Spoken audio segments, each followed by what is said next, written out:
Iglesia Cristiana La Familia presenta un mensaje a la luz de la palabra.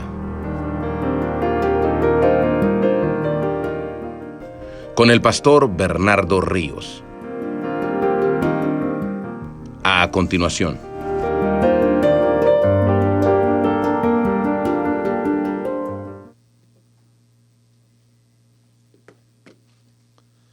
Proverbios capítulo 22, hermanos.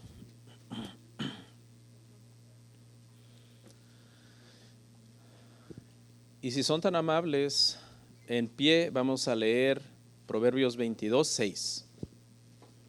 Proverbios 22, 6. Es breve y luego nos sentamos, hermanos.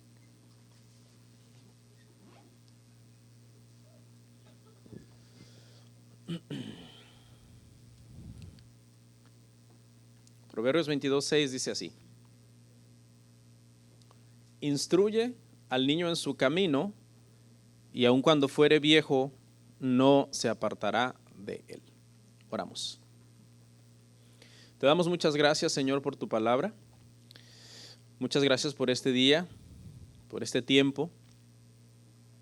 Estamos reunidos para adorarte, para exaltar tu nombre, para darte la gloria que tú te mereces, Señor.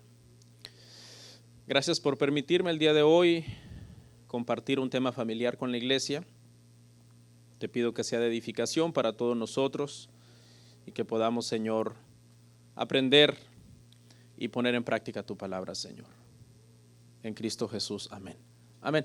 ¿Pueden sentarse, hermanos?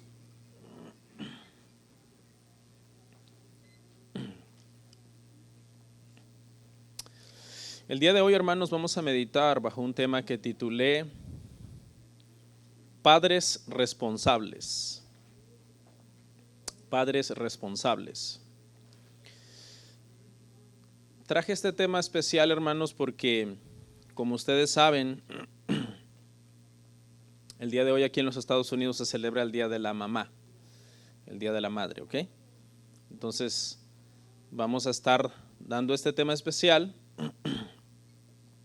y esperamos que sea de bendición para nosotros.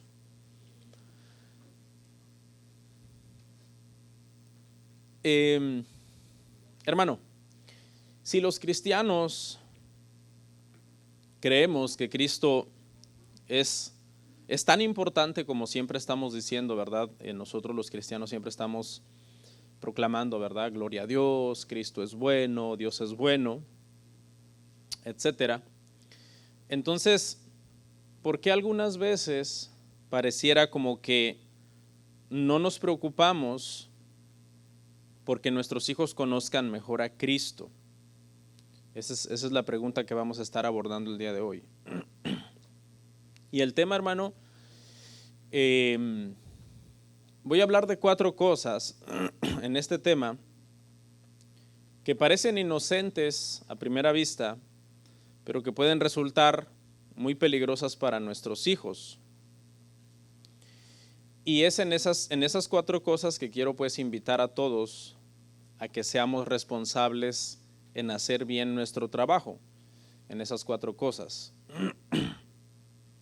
Creo que todos tenemos claro, hermanos, que la Biblia nos manda a enseñar a nuestros hijos en las cosas de Dios. Ese tema yo creo que no tenemos duda. Tanto el Antiguo Testamento, por ejemplo en Deuteronomio 6, 6 al 7, nos dice que enseñemos la palabra a nuestros hijos, como el Nuevo Testamento también. Hebreos 6, 4 nos enseña que criemos a nuestros hijos en disciplina y amonestación del Señor. Entonces, no es una opción para los padres cristianos.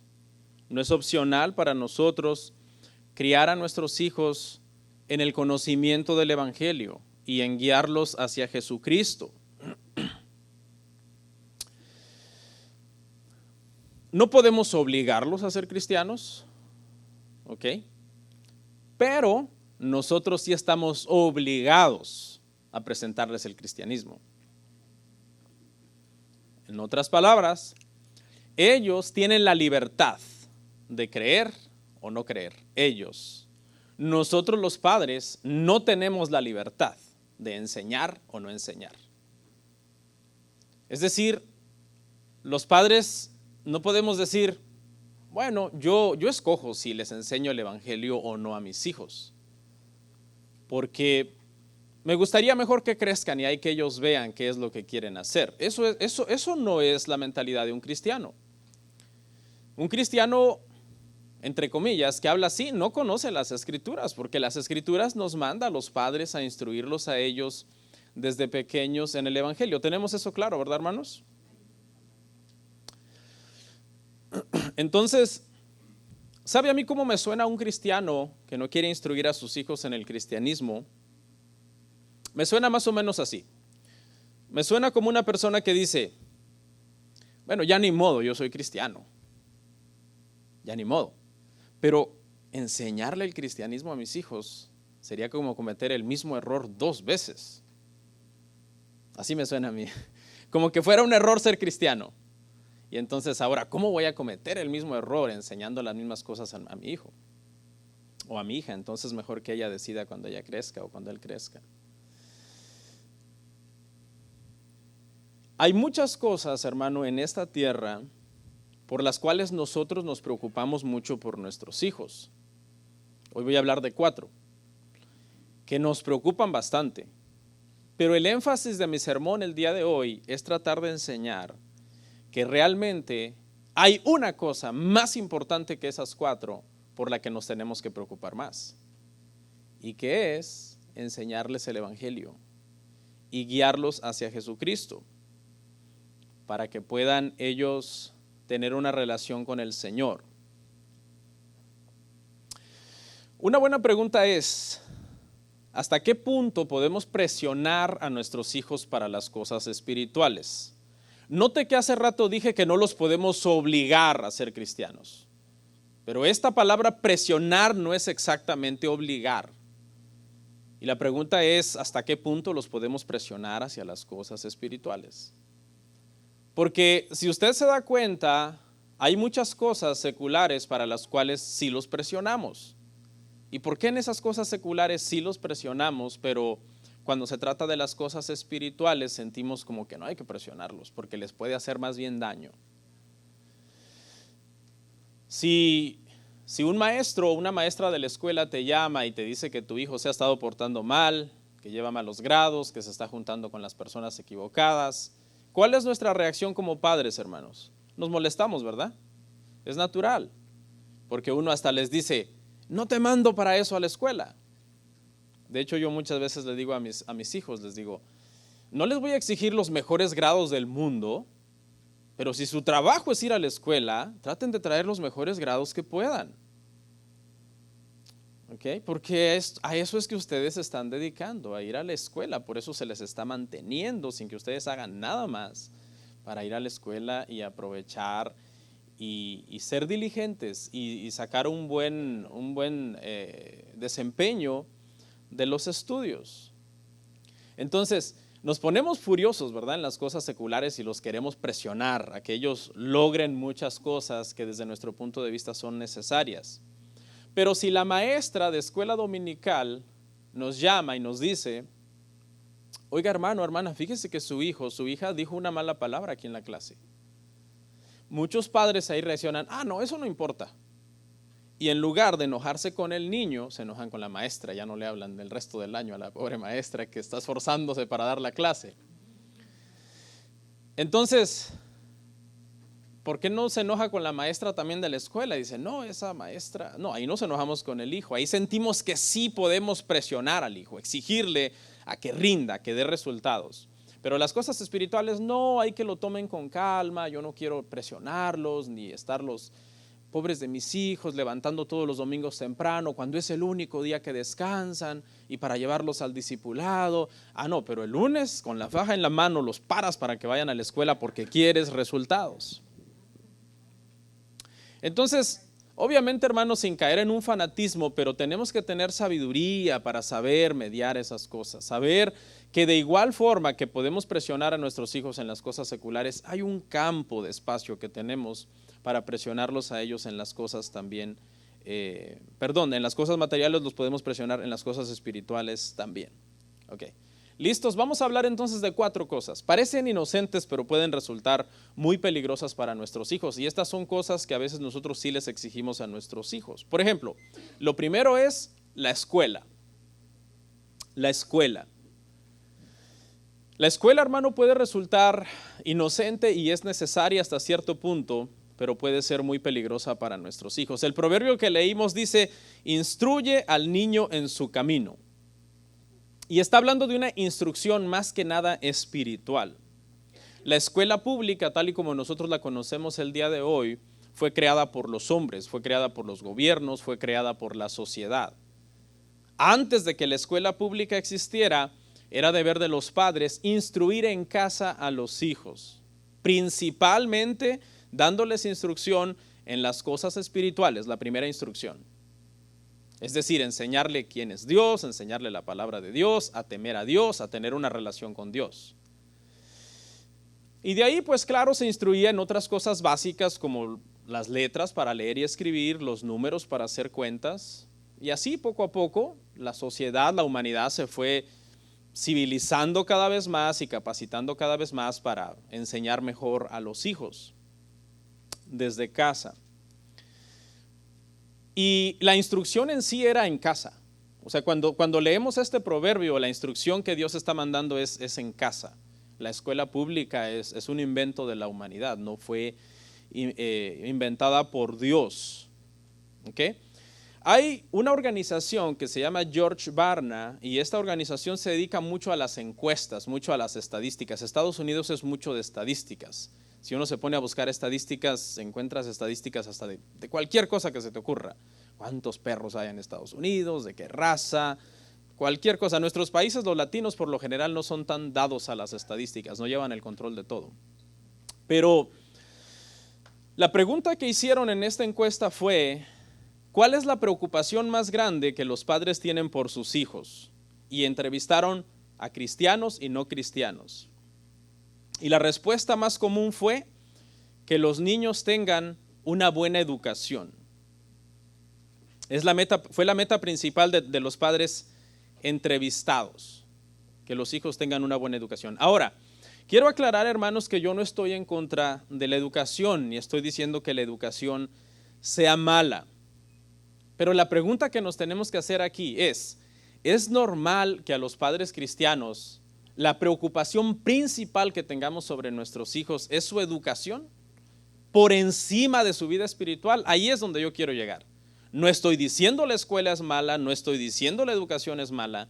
Lo que estoy diciendo es si es normal que nos preocupen más los grados que nuestros hijos están sacando que cómo están creciendo en su vida espiritual. Ahí es donde está el meollo del asunto. Creemos erróneamente que el trabajo más importante que Dios nos ha encomendado con nuestros hijos es que nuestros hijos logren ser más exitosos de lo que yo fui. Muchos padres tienen ese afán. No, es que si yo llegué hasta aquí, tú tienes que llegar hasta acá. ¿Cómo vas a ser igual que yo o inferior que yo en trabajo, en salario o en logros humanamente hablando? Y muchos padres pensamos así, decimos, no, es que mi hijo tiene que ser mejor que yo. Si yo no fui a la universidad, él tendría que ir. Y repito, no hay nada malo con eso.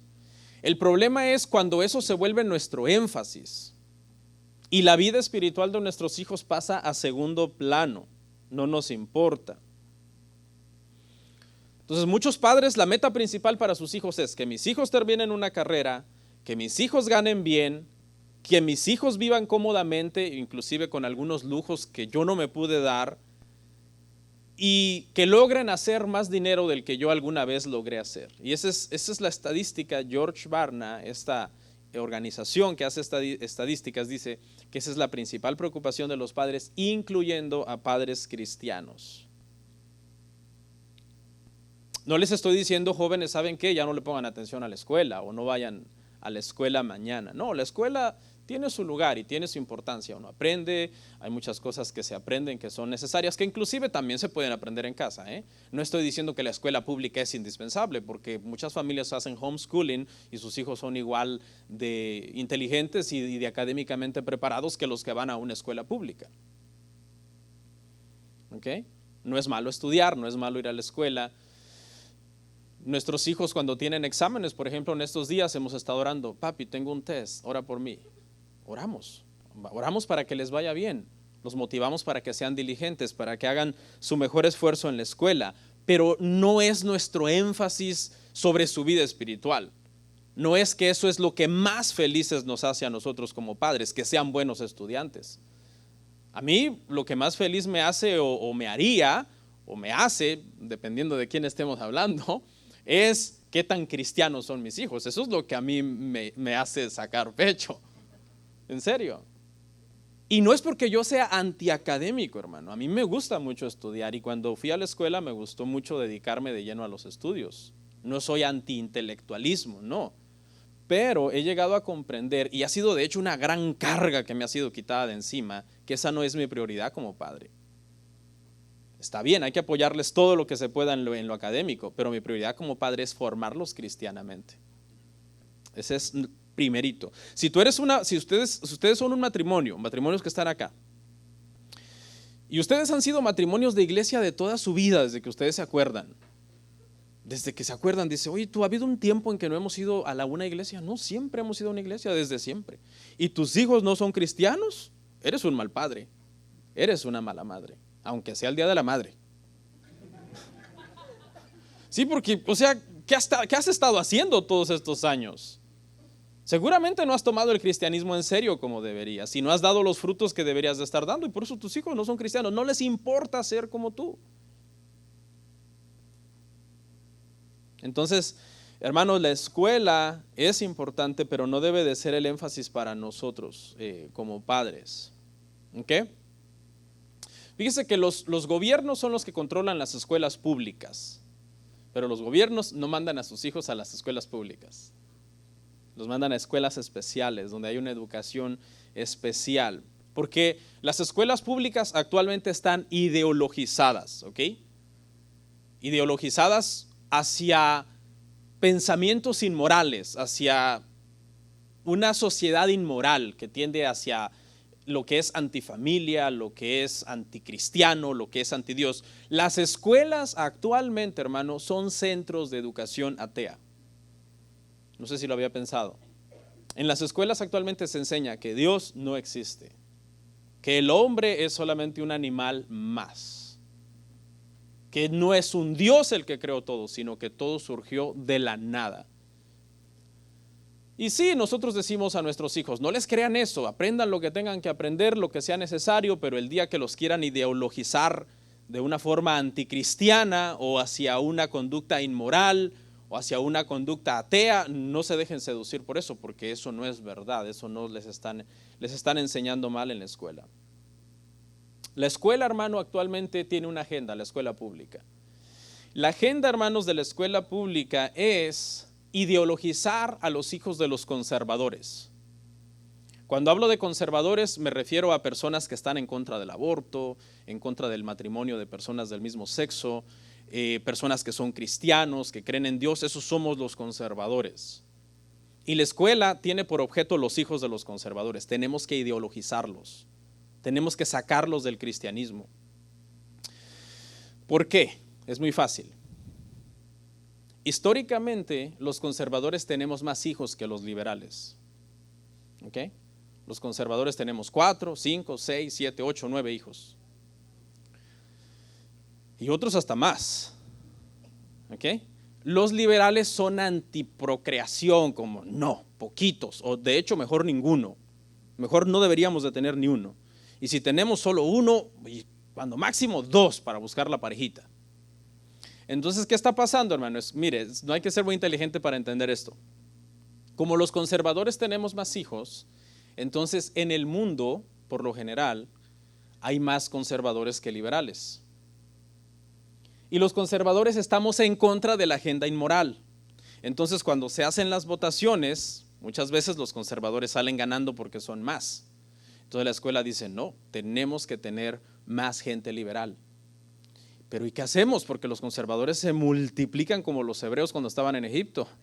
Bueno, muy fácil. Cuando vengan esos cristianitos a la escuela, hay que cambiarles el chip. Hay que ideologizarlos y hacerlos liberales. que no crean en Dios, que odien la iglesia, que odien a los cristianos, que crean en la evolución, que crean en teorías que no han sido comprobadas.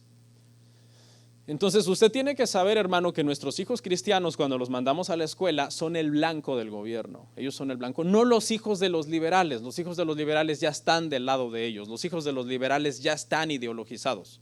Y para empezar, los pocos hijos de los liberales, porque los liberales ni hijos tienen.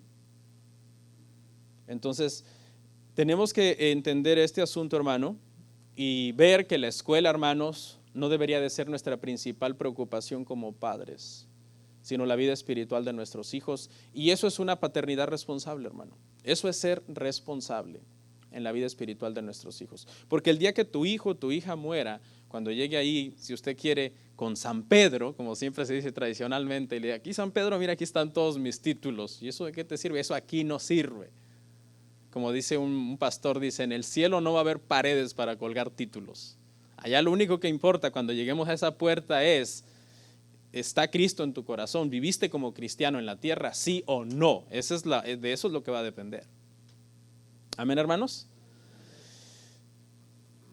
Estas cosas de las que estoy hablando son quizás no son tan profundas y teológicamente no están siendo respaldadas por un versículo cada argumento que estoy diciendo.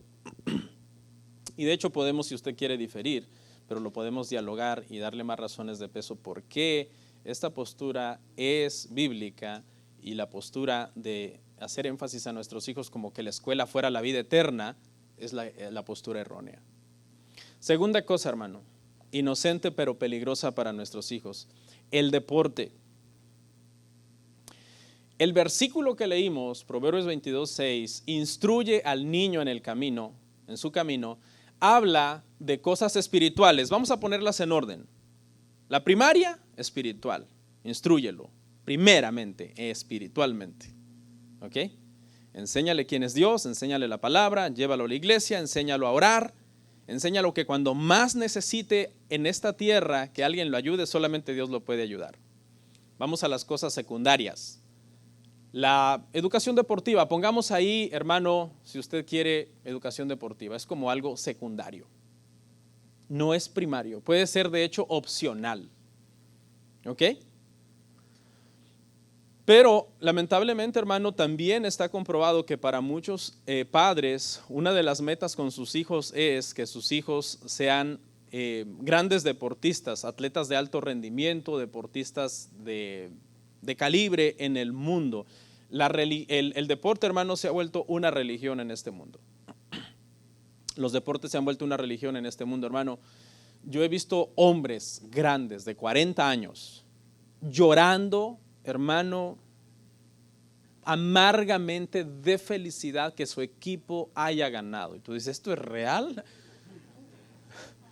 Yo miré a un hombre decir, hermano, que para él su equipo de fútbol era más importante que su esposa. Entonces, el deporte, hermano, ha llegado a ser una religión tremenda en estos tiempos para mucha gente. Cuenta un pastor que en una ocasión fue a predicar a una iglesia y en la iglesia él comentó de que él hace homeschooling. Sus hijos no van a una escuela pública, sino que sus hijos son educados en casa.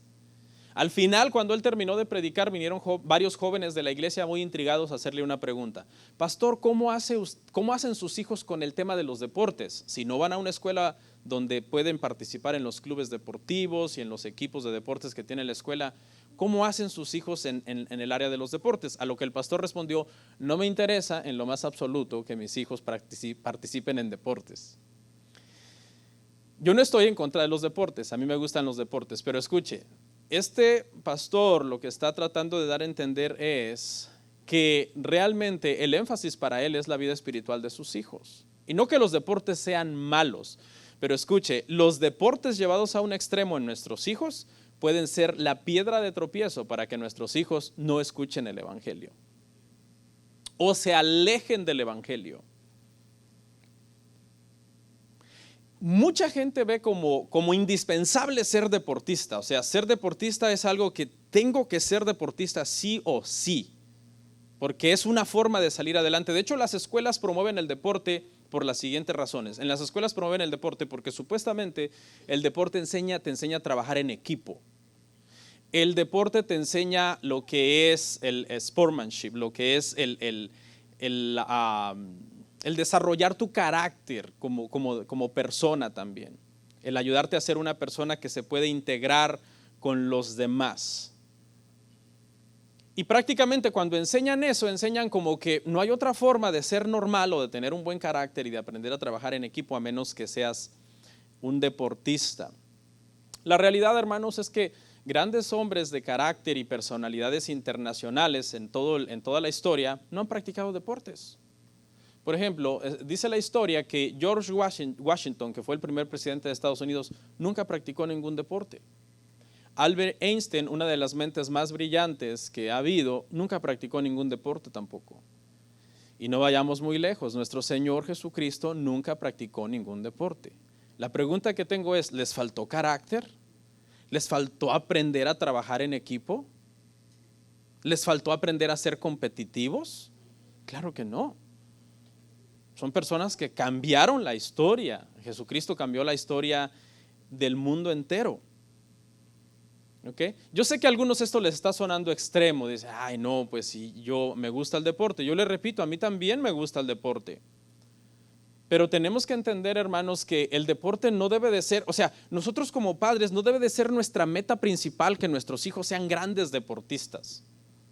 Como diciendo, wow, si mi hijo un día fracasa en el deporte, yo voy a sentir una gran frustración que mi hijo no logró su sueño de estar en el Madrid. Que mi hijo no logró su sueño de ser un atleta en las Olimpiadas del 2040.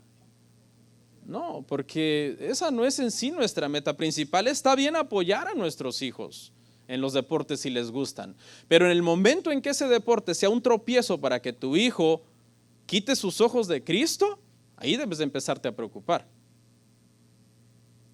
Muchos padres quizás cuando su hijo está jugando fútbol le dicen a su hijo, ¿verdad? Cuando el hijo va corriendo, no quites tus ojos del balón. ¿Han oído esos padres fanáticos apoyando a su hijo?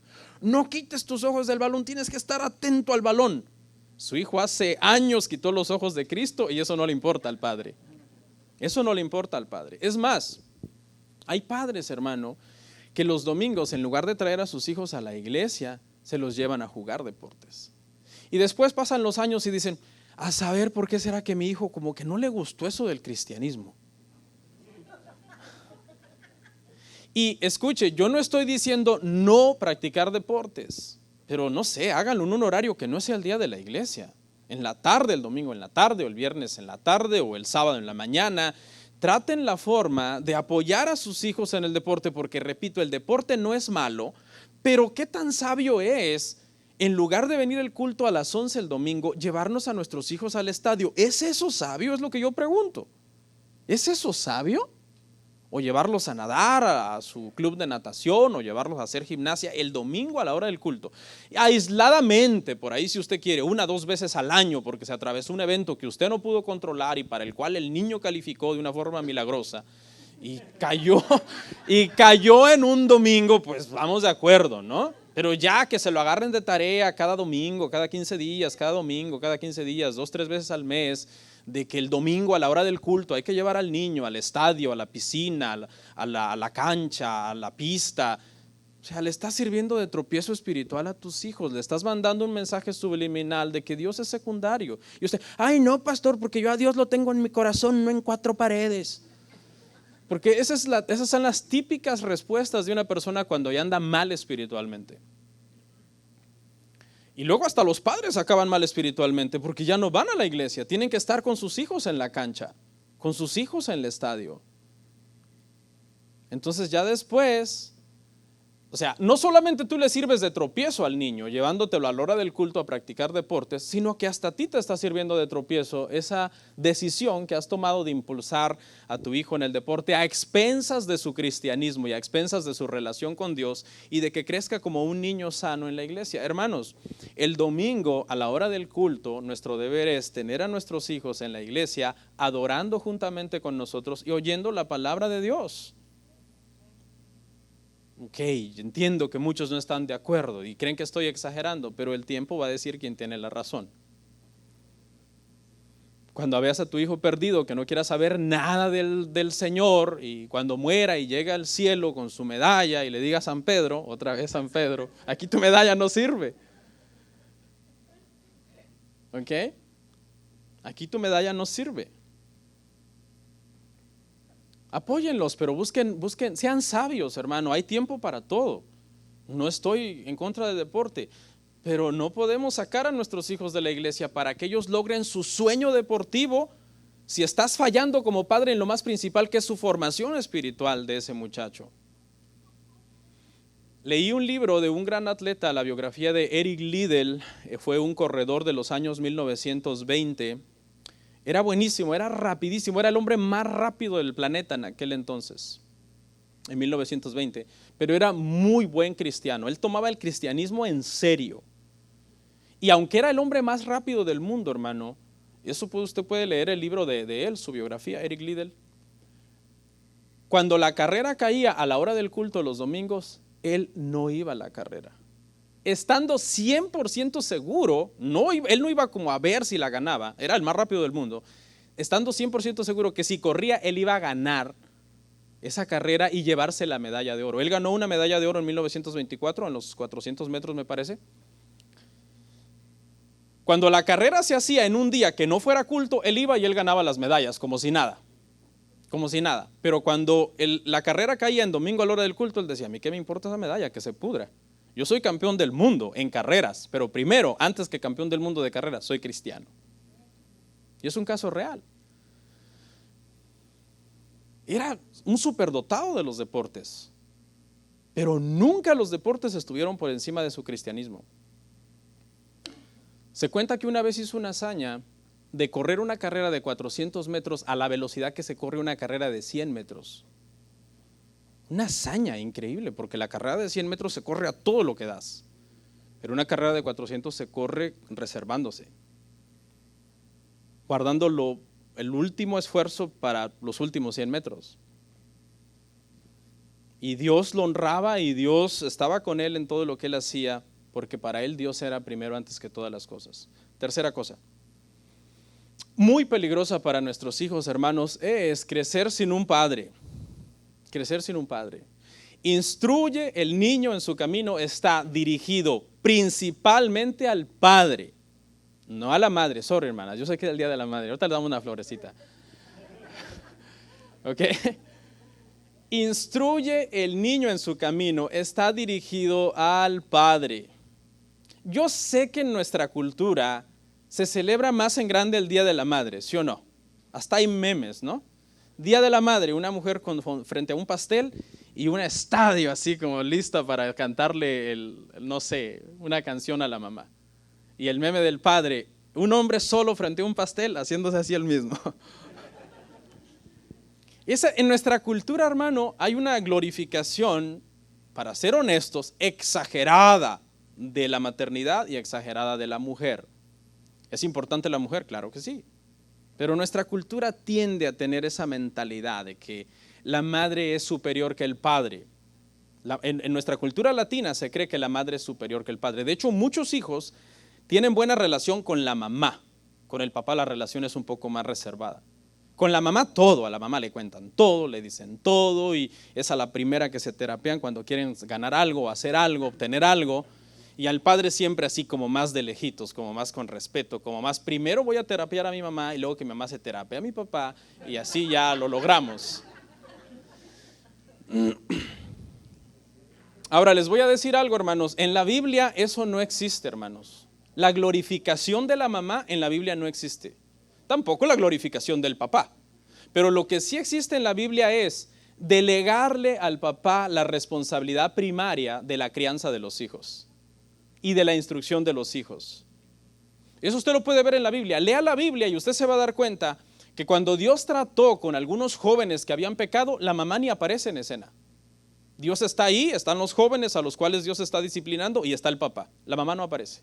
Le voy a dar unos ejemplos. Por ejemplo, los pecados de los hijos de Aarón, Levítico 10. El Señor juzga a estos hijos impúdicos por hacer algo que no tenían que hacer. El Señor manda fuego del cielo, los quema, los consume. Llama a Aarón, regaña a Aarón, ni llores por ellos porque ellos se portaron mal. La mamá no está. Busque a la mamá ahí, no está. El que está ahí es Aarón, sufriendo la situación de sus hijos. Primera de Samuel 3:13, los pecados de los hijos del sacerdote Elí. Igual, son imprudentes, hacen cosas que no tienen que hacer. Dios manda juicio, son asesinados por los filisteos. El Señor reprende, hermano, a Elí, al papá. La mamá no aparece en escena, no está por ningún lado. Es Dios, los hijos y el papá. Y en el caso de David lo mismo. David sufrió mucho por los pecados de sus hijos. Amnón violó a Tamar, Absalón mató a Amnón. Y el Señor muestra en la Biblia a David llorando, sufriendo por todo lo que sus hijos hicieron, y la mamá no está. La mamá no aparece por ningún lado. Las mamás de ellos, porque en el caso de ellos son de diferentes mamás, no están por ningún lado. ¿Sabe por qué? Porque la instrucción bíblica, hermanos, es al padre. El padre es el principal responsable de los hijos. No deberíamos de comparar, hermanos, la crianza de la mamá con la crianza del papá. ¿Por qué? Porque en la Biblia es indiscutible. El principal encargado de la instrucción de los hijos, hermanos, es el padre. ¿Por qué se glorifica tanto a la mamá? Se glorifica tanto a la mamá porque socialmente se entiende así. Y usted ha escuchado esto. A ver, ¿quién te tuvo 9 meses adentro? ¿Ha escuchado eso? Me salieron estrías por tu culpa. Se me cayó el pelo porque me estabas matando con tantas náuseas y porque estabas dentro de mí y todo lo que yo comía tú lo estabas consumiendo. Entonces se comienza como a exagerar la participación de la mamá, como wow. Y al hombre entonces se le pinta así como rascándose la panza sin hacer nada. Entonces ya la embarazó, no hizo nada y la pobre mamá se está muriendo por el embarazo, la está casi matando. Entonces la cultura enseña, no, es que a la madre casi se le va la vida. Casi se le va la vida al embarazarse y al dar a luz a esta persona. Entonces se piensa, entonces la mamá vale más. La mamá vale más, el padre vale menos porque él no fue involucrado. Lo que no saben, hermano, este es el diseño bíblico, escuche. El diseño bíblico es que mientras la mamá se entrega en cuerpo y alma para dar a luz a ese niño y para criarlo, el deber del hombre, ¿cuál es? Entregarse en cuerpo y alma para protegerlos a ambos. Que no les falte nada, que estén bien emocionalmente. Que no les falte provisión. Entonces la mamá quizás se está matando en la casa por la crianza de sus hijos. Sí, es cierto, eso es una realidad. Las mujeres trabajan demasiado en casa, pero ojo, porque el padre se está matando en el trabajo para que no les falte nada. Y esa es una realidad. El hombre también cambia. No es lo mismo, hermanos, no tener hijos que ser hijos. Uno cambia también. Nuestra mente cambia, quizás no nuestro cuerpo, aunque a veces sí. Con el tiempo, porque también las mujeres nos cuidan más y nos dan de comer. Pero nuestra mente cambia. Yo no puedo tener la mentalidad de antes de ser padre. Mi mente cambia. Ya no es para mí. Tú sabes que estás trabajando para alguien más y lo haces con gusto. Alguno de ustedes padres tendría que ser muy inmaduro para que diga, qué barbaridad, que estoy matándome en el trabajo y ni es para mí, es para esos chamacos que están en la casa. ¿Quién piensa así? Tendría que ser alguien muy ignorante, alguien muy egoísta, alguien muy inmaduro. Los hombres de verdad no pensamos así. Los hombres de verdad ni nos importa si es de marca o no es de marca, no nos importa nada, porque lo único que nos importa es matarnos si es necesario para proveerle a ella y a ellos que están en casa y que no les falte nada. Hermanos, no es inferior el amor del padre que el de la madre, es distinto.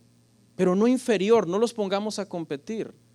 Ojo que yo no estoy diciendo que la mujer es menos. Lo que estoy diciendo es que la instrucción principal es ¿a quién? Al padre, al varón, al cabeza de hogar, al que Dios lo llamó para ser el sacerdote de la familia, es decir, el que lleva a su familia delante de Dios. Y el profeta de la familia, es decir, el que habla de parte de Dios según lo que está en la palabra para la familia.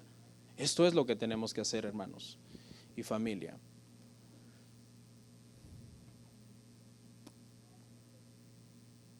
No es una competencia, entonces es un trabajo en equipo, pero tengamos claro que la principal responsabilidad de la instrucción recae sobre el hombre. Y uno de los peores daños es que los niños crezcan, hermanos, sin padre. Sin padre. Mujeres, no compitan por el amor de sus hijos. Cuando vean a sus hijos buscar a su padre, apláudanlo, vayan con él. La compañía del padre le hace bien al hijo. Le hace bien. Estamos hablando de padres buenos, ¿no? Estamos aquí generalizando. No me venga aquí con, ay, sí, pero es que el mío es malo. Bueno, sorry. No, aquí estamos hablando de cristianos, aquí estamos hablando de generalidades, de cómo debemos de ser los padres cristianos, los varones cristianos. Nunca luches, ay, estoy celosa porque mis hijos solo lo buscan a Él. Déjalo, dale gloria a Dios. Dale gloria a Dios, porque un buen padre, mire todos los problemas, hermano, que genera la falta de un padre. Estas son las estadísticas también. La falta de un padre, los niños que crecen sin padre, son 5 veces más propensos a cometer crímenes, 9 veces más propensos a dejar sus estudios, 20 veces más propensos a ir a prisión, mucho más propensos a tener problemas de conducta, mucho más propensos a huir de casa, mucho más propensos a volverse padres en la adolescencia. Entonces es grave, la falta de un padre afecta muchísimo a los niños, hermano, y por eso nuestra sociedad está tan débil, ¿ok? Porque hacen falta padres responsables, padres que sean la columna de la casa, en donde no es la mamá la que es la columna de la casa o la mujer la que es la columna de la casa, y no porque no pueda, sino porque no fue llamada para eso. El que fue llamado para eso fue el hombre, fue el varón, la cabeza de la familia, hermanos, y es necesario. Una mujer que aleja a sus hijos de su padre, cuando su padre es un buen hombre, no perfecto porque no existe, pero es un buen hombre, no sabe el daño tan terrible que le está haciendo a sus hijos. Y por último, el número 4, hermanos, que puede ser o parecer inocente, pero muy peligroso, es dejar a nuestros hijos usar el internet sin supervisión. ¿Ok? Instruye al niño en su camino, va dirigido, dijimos, al padre, no al internet. Muchos padres han dejado a sus hijos en manos del internet. Hace como unos 8 meses estaba yo ahí husmeando en Facebook y me encontré a alguien que estaba hablando, una psicóloga me parece americana, estaba hablando de que se estaban reportando muchos niños con daños mentales, y cuando los llevaron a terapia, varios dijeron que habían sido afectados por una serie que estaban viendo en Netflix, Squid Games, el juego del calamar.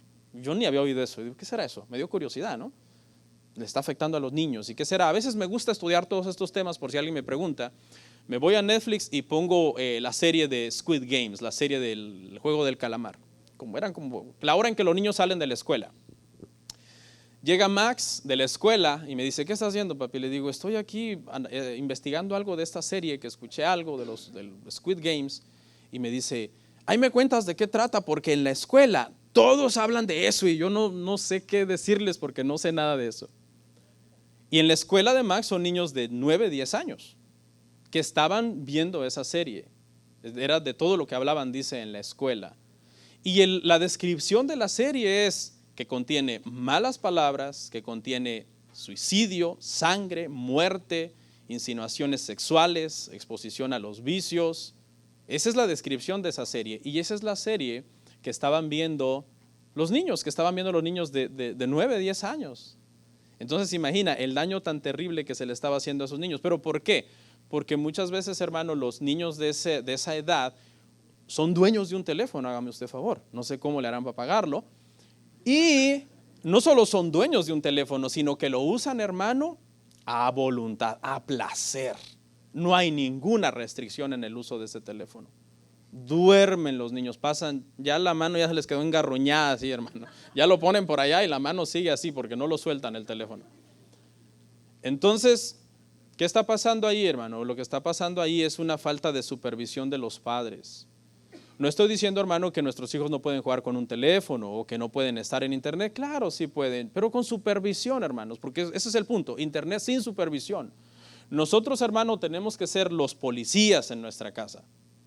Ando por todas las esquinas con tu silbato. ¡Hey! ¿Qué estás haciendo aquí? Salte, bájate. Salte ahí, ya paga ese teléfono, ya dámelo, fue suficiente. Uno se los presta un rato y juegan. ¿Me lo prestas? Sí, pero ¿para qué? Para esto, ponte un lugar donde yo te vea. A veces están así contra la pared, ¿no? Y no hay forma de verlos. Tú pasas aquí y no sabes qué. No, volteate, ponte así. Yo quiero ver qué estás viendo. O sea, uno es el que está ahí controlando, hermanos. Yo sé que alguien, ay, qué exagerado. Yo prefiero ser exagerado. Pues usted relájese si quiere.